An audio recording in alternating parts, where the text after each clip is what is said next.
भू माफिया के साथ साथ झूठा भी निकला योगी की मूर्ति और मंदिर बनवाने वाला।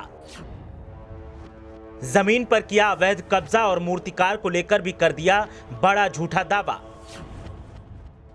अब खुद मूर्तिकार ने कैमरे के सामने आकर खोली पोल, तो फिर मुंह छुपाता घूम रहा प्रभाकर मौर्य।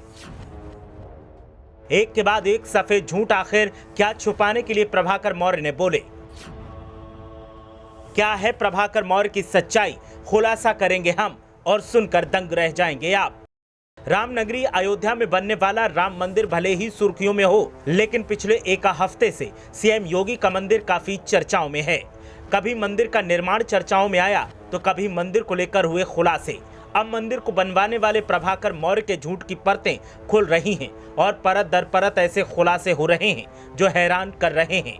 पहले प्रभाकर ने जमीन पर अवैध कब्जा किया, लेकिन उसको लेकर झूठ बोला और फिर योगी आदित्यनाथ की मूर्ति को जयपुर से लाने का दावा किया, लेकिन वो भी झूठ साबित हो गया। आज हम दो ऐसे खुलासे लेकर आए हैं जिनको जानने के बाद आप भी हैरान रह जाएंगे। लेकिन सवाल इस बात का है कि आखिर प्रभाकर मौर्य ये सब किसके इशारे पर कर रहा है और क्यों कर रहा है? आखिर ऐसा क्या है जो प्रभाकर मौर्य छुपा रहा है? आपको क्या लगता है? आप भी हमें अपनी राय कमेंट करके जरूर बताएं। अब करते हैं खुलासे का सिलसिला शुरू। तो जिस मूर्ति को प्रभाकर मौर्य ने जयपुर से स्पेशल ऑर्डर पर बनवाने का दावा किया था, आखिर उसकी सच्चाई क्या है? आप खुद मूर्ति बनाने वाले से सुनिए और फिर आगे की कहानी शुरू करते हैं।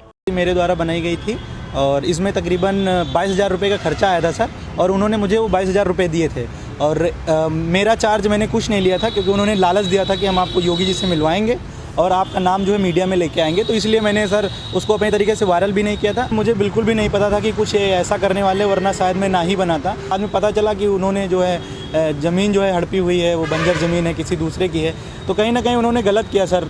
दरअसल मंदिर में लगी मूर्ति जयपुर में नहीं बल्कि प्रदेश की राजधानी से सटे जनपद बाराबंकी के एक छोटे से गांव इंधौलिया में बनी थी। मंदिर बनवाने वाले प्रभाकर मौर्य ने दावा किया था कि मूर्ति जयपुर से तकरीबन 50,000 रुपए में बनवाई गई है। प्रभाकर ने मूर्ति बनाने वाले बाराबंकी के आर्टिस्ट सुमित कुमार को उसका मेहनताना तक नहीं दिया। जब मंदिर को लेकर सुर्खियां बनी तो फिर सुमित ने खुद कैमरे के सामने आकर आरोपी की पोल खोल दी और जो कुछ भी कहा वो हैरान कर गया। सिर्फ सुमित ही नहीं, प्रभाकर मौर्य के चाचा ने खुद आरोप लगाया कि जमीन पर अवैध कब्जा बरकरार रखने के लिए प्रभाकर ने मंदिर बनवाया है। एक के बाद एक ऐसे खुलासे प्रभाकर मौर्य को लेकर हो रहे हैं जिनसे हंगामा बरपा हुआ है। हालांकि मामले में सरकार की तरफ से कोई भी टिप्पणी नहीं की गई और ना ही अब बीजेपी का कोई नेता मामले पर बोलने को तैयार है। वो बात अलग है, जब मंदिर के बारे में पहली बार खुलासा हुआ था तब बीजेपी के नेता तारीफ करते नहीं थक रहे थे। ब्यूरो रिपोर्ट, मीडिया हलचल।